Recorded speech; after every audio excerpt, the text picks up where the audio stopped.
Sara Lebati nagsalita na sa hiwalayan nila ni Richard Gutierrez. Hayagan ng sinagot ni Sara Lebati ang katanungan kung hiwalay na nga ba sila ng kanyang asawang si Richard Gutierrez matapos ang ilang buwang pananahimik niya patungkol sa nasabing issue. Nagbigay na rin ito ng update sa napapabalitang pagpapaanal nila sa kasal. Matapos ang ilang buwan pananahimik ng aktres na si Sara Lebati sa naging hiwalayan nila ng aktor na si Richard Gutierrez. Matapang nang sinagot ni Sara Lebati ang patungkol sa matagal ng usap-usapan ng mga marites online. Sa naging panayam kay Sara Lebati, na itanong sa kanya kung kumusta na nga ba sila ngayon ni Richard Gutierrez. Sinagot naman ito ni Sara Lebati at sinabing maayos naman silang dalawa. Hindi naman nilinaw ng aktres kung ano ang maayos sa kanilang dalawa. Kung maayos naman sila sa matapos ang kanilang paghihiwalay o kung maayos naman ang kanilang relasyon at sila parent hanggang ngayon.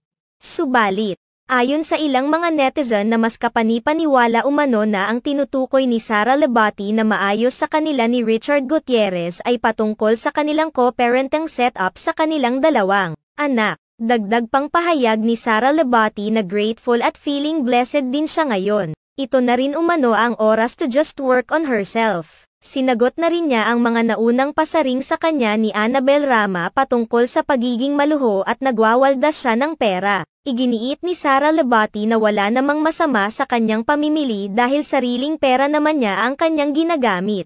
Nagpasalamat rin ang aktres na si Sara Lebati sa kanyang smooth na pagbabalik sa showbiz matapos ang ilang taon na pamamahinga niya mula sa kanyang panganganak. Kamakailan lamang, ibinahagi ni Sara Lebati ang larawan na kuha noong concert ng Coldplay. Kasama niya rito ang kanilang panganay na anak ni Richard Gutierrez dahil mahilig itong kumanta. Samantala, may ilang mga netizens naman ang nagsasabi na baka ang tinutukoy ni Sara Lebati na maayos sa pagitan nila ni Richard Gutierrez ay ang kanilang annulment na napapabalitang pinoproseso na rin ngayon. Nauna nang tinanggal ni Sara Lebati ang apelyido ni Richard Gutierrez sa kanyang social media account. Sinundan naman niya ito sa pag-unfollow sa kanyang estranged husband at ilan sa pamilya nito.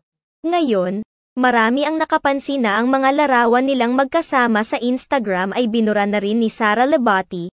Tanging naiwan ay iyong kasama nila ang dalawa nilang anak. Hindi pa rin naiiwasan ngayon ng ilang mga netizens na isipin na may kinalaman sa kanilang paghihiwalay si Annabel Rama dahil nakikialam umano ito sa desisyon ng mag-asawa. Marami rin ang nagsasabing mama's boy si Richard Gutierrez at mas inuunan pang pakinggan ang ina kaysa sa kanyang asawa. Sa kabilang banda, hanggang ngayon ay hindi pa rin naglalabas ng pahayag si Richard Gutierrez patungkol sa nasabing issue.